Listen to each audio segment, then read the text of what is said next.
Hello friends, તો આજે ફરી એકવાર આપનું સ્વાગત છે અંજીસ મેજિક કિચનમાં. આઈ નો આ વખતે ઘણી ગેપ પડી ગઈ છે રેસીપી માટે, તો એને માટે સોરી.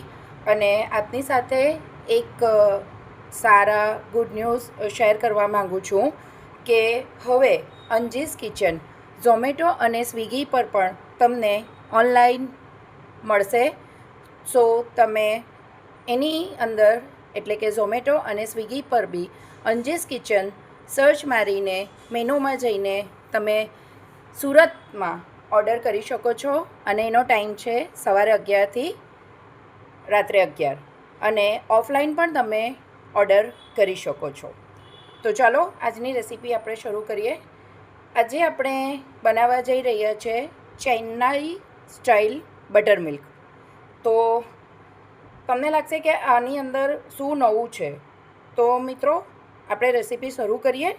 અને તમને એક રિક્વેસ્ટ છે કે તમે આ જે કોઈ પણ રેસીપી જોતા હોય તો એ રેસીપી પ્લીઝ પ્લીઝ પ્લીઝ તમને સારી લાગે તો તમે એકવાર ઘરે ટ્રાય કરો અને સજેશનમાં કમેન્ટમાં મને એના વિશે સજેસ્ટ કરજો અથવા તો કમેન્ટ કરજો. તો ચાલો આજની રેસીપી આપણે શરૂ કરીએ.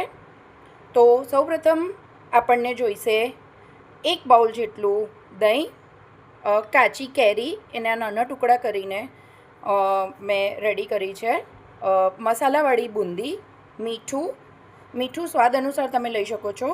અને મીઠુંનું પ્રમાણ થોડું ઓછું જ રાખવાનું, કારણ કે બુંદીમાં નમક એટલે કે મીઠું આવે.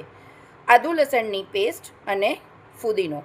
તો ચાલો આજની રેસીપી આપણે શરૂ કરીએ. સૌપ્રથમ આપણે એક મિક્સીમાં દહીં લઈ લઈશું. ત્યાર પછી એની અંદર આપણે આદુ લસણની પેસ્ટ એડ કરીશું, મીઠું એડ કરીશું. આને આપણે પહેલાં થોડું ગ્રાઇન્ડ કરી દઈએ, અને કન્સિસ્ટન્સી સાચવવા માટે આપણે એની અંદર જરૂર મુજબ પાણી ઉમેરીશું. તો મિત્રો આપણું આ ગ્રાઇન્ડ થઈ ગયું છે.